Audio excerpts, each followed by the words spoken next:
আসসালামু আলাইকুম, আমি কানিজ ফাতেমা এবং টাইপ 2 হচ্ছে দেশি শব্দ। এখন কথা হচ্ছে দেশি শব্দ নিয়ে তোমরা অনেক ঝামেলায় পড়ো, কারণ তোমরা বেশিরভাগ মানুষরা দেশি শব্দকে বাংলাদেশের শব্দ মনে করো।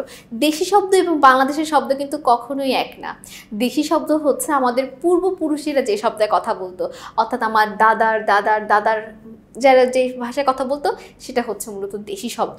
আমাদের প্রথম প্রশ্নটা হচ্ছে কোনটি দেশি শব্দ নয়। তো এটার জন্য আমরা আগে একটা দেশি শব্দের ছন্দ পড়ে আসি, তাহলে আমাদের কাছে আরো সহজ হয়ে যাবে। দেখো, এখানে আমি একটা ছন্দ লিখেছি। অনেক 20 টাকা দিয়ে পেট ভরে আলু ভর্তা ও কই কাতলা মাছের ঝোলে ভাত খেয়ে মাঠে যায়। 20 মানে হচ্ছে 20। সেখানে একটি টোপর পরে ছোট চোঙ্গাওয়ালা ডিঙায় করে ঢেউয়ের মধ্য দিয়ে গঞ্জে যায়। গঞ্জ থেকে ডাব ডাগর ঢেকি ঝাঁটা কুলা চুলা চাল ঢোল কিনে বাড়ি যায়। তাহলে এখানে 20, পেট, আলু ভর্তা, কই কাতলা, ঝোল, মাঠ, টোপর, তারপর হচ্ছে চোঙ্গা ডিঙ্গা ঢেউ, গঞ্জ, ডাব ডাগর ঢেকি ঝাঁটা কুলা চুলা চাল ঢোল। এই প্রত্যেকটাই হচ্ছে এক একটা দেশি শব্দ। তোমরা চাইলে এটা স্ক্রিনশট রেখে দিতে পারো, অথবা একটু ছন্দটা যদি একটু নিজেদের মনে ক্যাচ করো যে একজন মানুষ 20 টাকা দিয়ে প্রথমে আলু ভর্তা কই কাতলা মাছের ঝোলে পেট ভরে ভাত খেয়ে মাঠে গেল, সেখান থেকে টোপর পরে ছোট চোঙ্গাওয়ালা ডিঙ্গাই করে ঢেউয়ের মধ্য দিয়ে গঞ্জে গেল।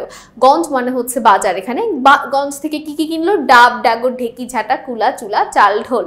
ঠিক আছে, এভাবে করে যদি একটু মুখস্থ করে নিতে পারো, দেশি শব্দের যেখান থেকেই প্রশ্ন আসুক না কেন তোমার কাছে সেটা পানির মতো সহজ হয়ে যাবে। যেমন দেখো, প্রথম যে প্রশ্নটা, কোনটি দেশি শব্দ নয়? কুলা, ঢেকি, হাত, ডিঙ্গি। বুঝাই যাচ্ছে এটার উত্তরটা হবে 3, হাত। কারণ আমরা একটু আগে কুলা চুলা চাল ঢোল ঢেকি ঝাঁটা তারপর ডিঙ্গি এগুলো প্রত্যেকটা আমরা পড়ে এসেছি। শুধুমাত্র হাত এটা হচ্ছে আমাদের দেশি শব্দ নয়। তার মানে ছন্দটা যে মুখস্থ রাখতে পারবে তার কাছে এটা পানি হয়ে যাবে। কোনটি দেশি শব্দ? অবশ্যই ঢেকি। নিচের কোনটি দেশি শব্দ? চন্দ্র, ডাব, হরতাল, চিনি। আমরা একটু আগে ছন্দে দেখে এসেছি ডাব হচ্ছে একটা দেশি শব্দ। 20 শব্দটি কোন ভাষা থেকে এসেছে? দেখো, এটা যদিও দেশি শব্দ কিন্তু এটা আসলে কোন ভাষা থেকে এসেছে, কারণ আমরা তো জানি আমাদের পূর্বপুরুষ অর্থাৎ আমরা ভারতবর্ষ তো আমরা আগে সবাই একসাথে থাকতাম, তাই তামিল এগুলো মুন্ডারি এগুলো প্রত্যেকটা আমাদের দেশি শব্দের মধ্যেই পড়ে যায়। কারণ আমাদের পূর্বপুরুষরা তো ভারতবর্ষের ছিল, তাই না? তারা তো বাংলাদেশের ছিল না, তখন তার বাংলাদেশ বলতে কিছু ছিল না। তখন তো পাকিস্তান, বাংলাদেশ, ভারত, শ্রীলঙ্কা আমরা সবাই একসাথে ছিলাম। তাই এটা হবে উত্তর কি? কোল ভাষা। নিচের কোনটি দেশি শব্দ? টোপর, কুমির, বালতি, চাকি। চাকু। অবশ্যই টোপর, কারণ যে টোপর পরে মাঠে যে টোপর পড়লো। আচ্ছা, তাহলে দেখো আমরা কিন্তু সবগুলো এমসিকিউ সমাধান করে ফেলেছি দেশি শব্দের। আশা করি দেশি শব্দ নিয়ে আর কারো কোনো সমস্যা থাকবে না।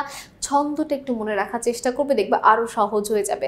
তো সকলকে অসংখ্য ধন্যবাদ। পরবর্তী পর্বে আমন্ত্রণ রইল। আমি কানিজ ফাতেমা, যেখানে শেষ করছি। আসসালামু আলাইকুম, আল্লাহ হাফেজ।